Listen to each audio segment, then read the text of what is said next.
wrong with that.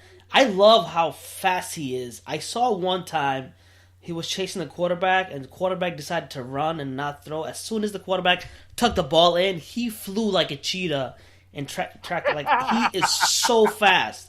His closing speed for a guy who's supposedly 250 pounds, and we'll find out officially in the combine. But he's another guy I wouldn't mind taking. Like a cheetah. Yeah, man, he closed like a cheetah, bro.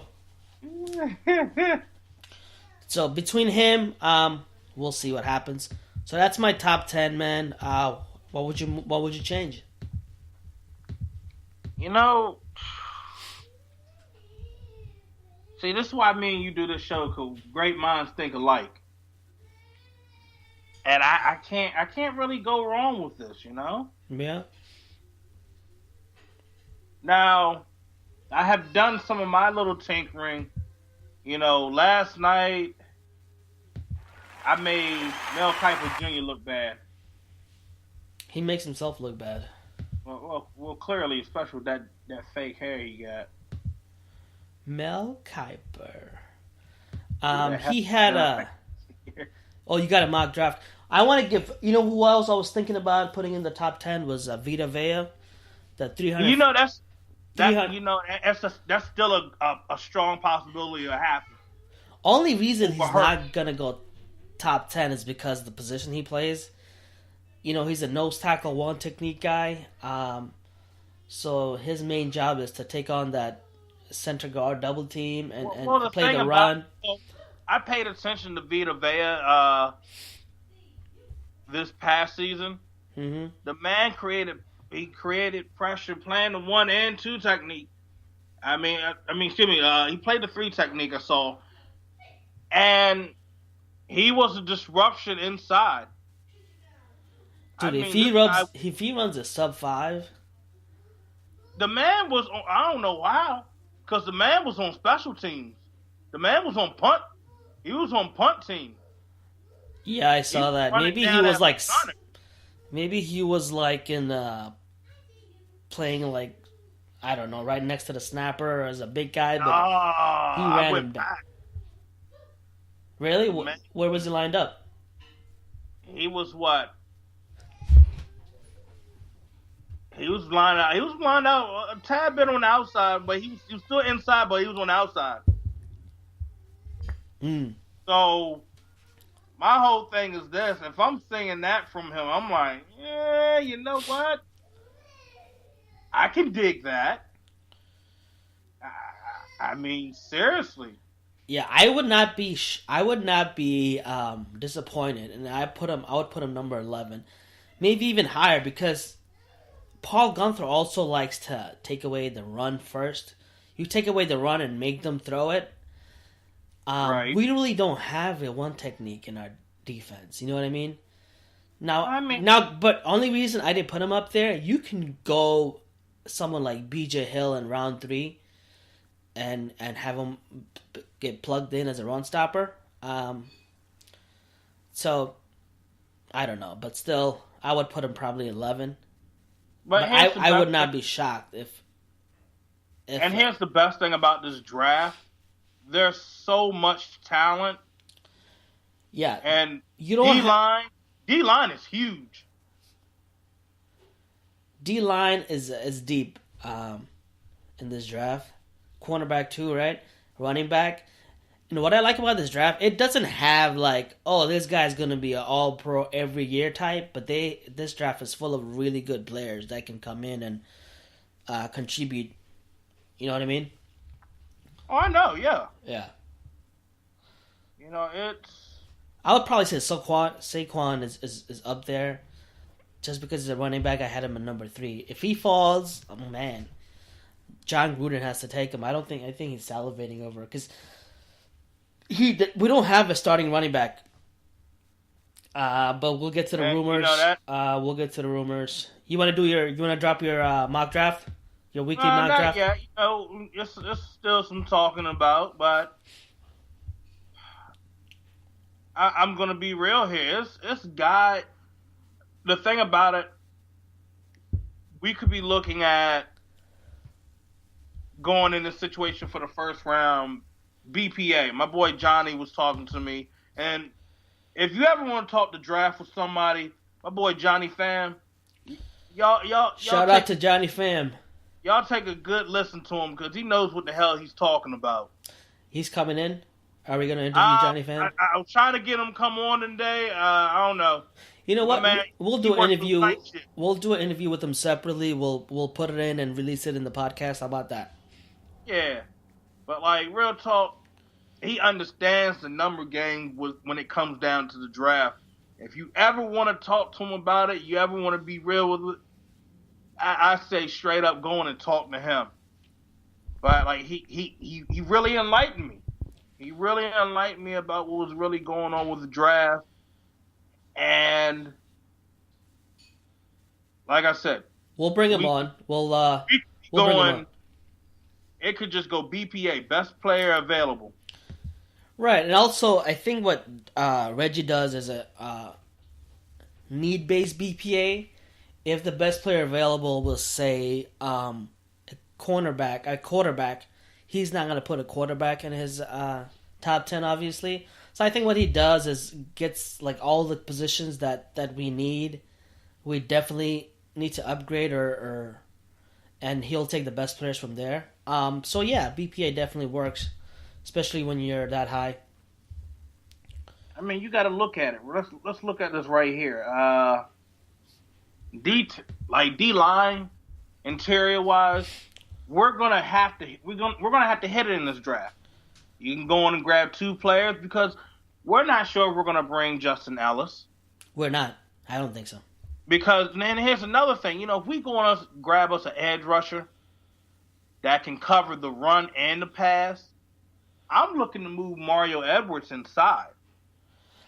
He will play inside. I don't think Mario Edwards is just twitchy enough to play on the edge.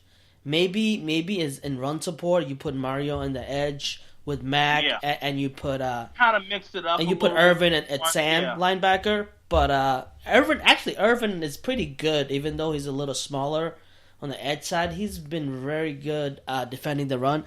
Last year, he came alive rushing the passer late in the season, but he's always been good. If you look at his PFF grades against the run, he's been good all year long. So it's the pass rush that I'm worried about, and we don't have one on the inside. Mario graded out really well against the run, just like Irvin, but he was getting no pressure. Only good player I remember him in the backfield is against the first game against Denver in the first drive when he got that sack. That's all I remember from him. Hopefully we have a really good D-line coach. He'll get something out of them. But I think Jihad Ward could go be a backup for Mac or Irvin on the edge. What do you think? And Jihad Ward, he started I think he can come into his position. He can come into place. You know, he can be that guy we want to use. And I try to tell a lot of people is this: coaching staff plays a part in developing a player. Everybody says, well, you know, it's not the coaches that are going on the field. But if you're giving the player the wrong stuff, the wrong tools to use on the field, you think he's actually going to be able to succeed? So he has to go off natural, basic instinct. And that's not always the thing to go with. Because you can get eaten alive fast on this field. And don't forget, he was drafted because of his like physical prowess. Because he's new to football. He started playing football in like late high school, early college. He doesn't have the skills yet. They brought him in to develop him, but they didn't develop him. They threw him around all over the place. So I still have my faith in him. I'm not saying he's going to be a Pro Bowl caliber or whatever, but I still like him. I just want to see under the new defensive staff, him and Calhoun, how they do. Yeah. Oh, you're right, man. Yeah, I want to give him a chance. It's not fair. Yeah, you can't go on and just crucify a person. Yeah, you know, you can't go on and do that crap. Yeah. But I mean, because even Shalik Calhoun, like everybody wanted to clown him so bad, and then all of a sudden, oh, he's making some plays. He's doing this and that. So Coaching matters, my friend. it without a doubt it does. And we look at this roster, and you see what they've put together. This is a grade A coaching staff, in my opinion. Yeah, and like you said about the draft, we still don't have. Let's go back to the interior D line. We still don't have clear-cut starters on the interior of the D line, do we? So we need to get that in either, and I think we can get a cheap nose tackle on free agency and focus on 3 technique in the draft. So that might be an option. Yeah. Yeah, it's we can go on 2 different ways. We can go free agency and draft, in my opinion. Yeah. You know what? What's surprising? Did you hear Peter King saying Le'Veon Bell's report on the Raiders? We heard that a while back, but you know what? What he said this weekend on NFL Network, that he doesn't care about the yearly money. He's worried about the guaranteed contracts. And they asked, someone tweeted at him and said, "Come to the Jets, and we'll give you a lot of money. I'll give you like whatever." He's like, "You got to pay me a lot of money to run with the Jets, right?" So they asked him, "Will you go to the Jets if they give you $50 million guaranteed?" He said, "Absolutely." "Will you go to the Jets if they give you $30 million guaranteed?" He was like, "Well, I got to think about that." Now I got to ask you, if the Raiders offer him 4-year, $40 million. All guaranteed, do you take him? He's not getting $15 million a year that he wants, but he's getting guaranteed money. Do you think he'll be good for 4 years? Well, here's the thing. The Steelers are in salary cap hell right now. They're not even. They're over the cap. They're not even under, my friend. Really? Them and Philadelphia. So what do you think is going to happen? Real talk, we're going to be seeing some cuts. Or, they might end up, because you still got James Conner from Pitt. They might, it's a possibility you could maybe have Le'Veon Bell walk. That's something that I can see possibly happening. Dude, their estimated cap space is -$6 million. Yeah, they're in the negative. So with them being in the negative right now, that's nuts. How do you afford this guy? Who do you cut? And you paid all that money. They already paid Antonio Brown $18 million. What they could do is convert some money to like guaranteed or signing bonuses. You know what I mean? I don't know how that's gonna work, but I'm not a cap expert. Yeah, I'm not gonna try to fiddle in that realm. I've done a little bit of work with the Raiders. That's Reggie made it where even a caveman can make it easier. But no, I'm not even gonna say that. I'm not even gonna put that down. You can cut almost everybody in the Raiders and not lose money. You know what? Actually, I did that last night. Yeah. For our salary cap. And I just saw so many zeros of dead money. Yeah. Reggie's a genius. And the wild thing about it?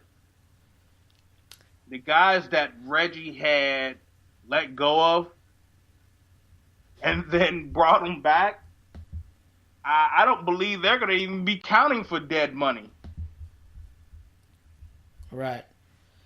No, I don't know how they free this up, man.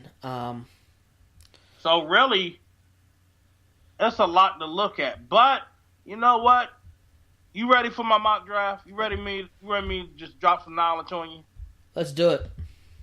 All right. So you look at the first round. You see that. I want Bradley Chubb, and it probably won't happen because supposedly everybody's saying he's going to the Indianapolis Colts, but We'll we're see. looking at Josh McDaniels